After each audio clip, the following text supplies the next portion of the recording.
வணக்க மக்களை, சட்டமன்ற கிடைக்கப்பெற்ற மிக முக்கிய தகவல் என்று வெளியாகி இருக்கிறதா? யார் சொன்னது அது கூட்டணி என்று? தேமுதிகவில் திமுக கூட்டணியில் மற்ற கட்சிகளுக்கு நெருக்கடியா? பிரேமலதாவின் ஒரு அதிரடி பதில் என்ன? வாங்க வீடியோவை முழுமையாக. அதாவது தமிழகத்தில் வரக்கூடிய இந்த 2026 சட்டமன்ற தேர்தல் என்பது அனைத்து கட்சிகளுக்குமே மிக முக்கியமான தேர்தலாக தமிழகத்தில் பார்க்கக்கூடிய சூழல் தான் தற்போதைய சூழலாக மாறிக்கொண்டிருக்கிறதா? அதாவது அனைத்து கட்சிகளும் எப்படியாவது இந்த முறை தேர்தலில் வெற்றி பெற வேண்டும் நிலைப்பாட்டில் தான் அதற்கான வேலைகளை எல்லாம் தொடங்கிவிட்டதா?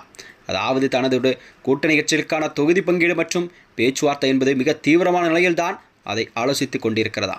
அதாவது ஆளும் கட்சியான திமுக மற்றும் ஆண்ட கட்சியான அதிமுக மற்றும் அதாவது புதிதாக ஆரம்பித்துள்ள விஜயின் தமிழக வெற்றிக் கழகம் மற்றும் சீமானின் நாம் தமிழர் என தமிழகத்தில் 4 முனை போட்டி நிலவக்கூடிய சூழல் தற்போது உருவாகி கொண்டிருக்கிறதா?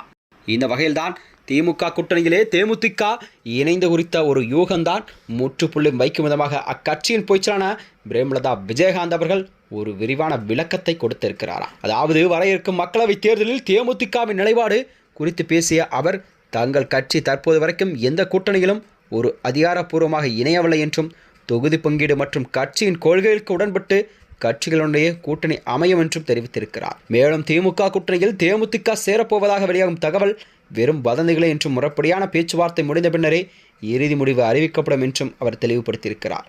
அதாவது தொண்டர்கள் விருப்பமே கட்சியின் முடிவாக இருக்கும் என்று குறிப்பிட்ட பிரேமலதா அவர்கள் அனைத்து மாவட்ட செயலாளர்களுடன் ஆலோசனை நடத்தப்பட்டுள்ளதாக கூறினார்.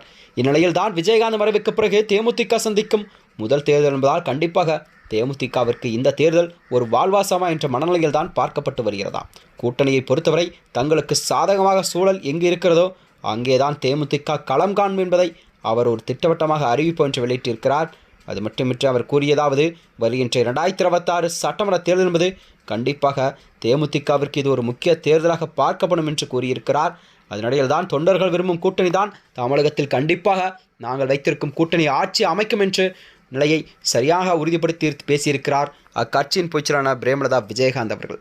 அது மட்டுமின்றி அதாவது தேமுதிக கேட்கும் எவ்வளவு தொகுதிகள் எத்தனை சீட் என்பதை கண்டிப்பாக கூடிய விரைவில் அறிவிக்கப்படும் என்ற நிலையில்தான் திமுக தலைமையோ அதற்கான வேலைகளை தொடங்கிவிட்டது. பேச்சுவார்த்தை கூட நடத்தப்பட்டு வருவதாக அரசியல் வட்டாரங்கள் தெரிவிக்கிறதா? தேமுதிகவிற்கு ஏற்கனவே அதாவது ஒரு ராஜ்யசபா எம்பி பதவி கொடுத்துவிட்ட நிலையில்தான் திமுக அதனை LK சுதீஷ் அவர்களுக்கு தேமுதிக எம்பியாக அவர்களுக்கு பதவி உரை வழங்கப்பட்டது என்ற செய்திதான் அரசியலிலே ஒரு பரபரப்பை கிளப்பியிருக்கிறதா? மேலும் இது போன்ற வீடியோக்களை தெரிந்து கொள்ள நமது சேனலை மறக்காமல் சப்ஸ்கிரைப் செய்து கொள்ளும். நன்றி, வணக்கம்.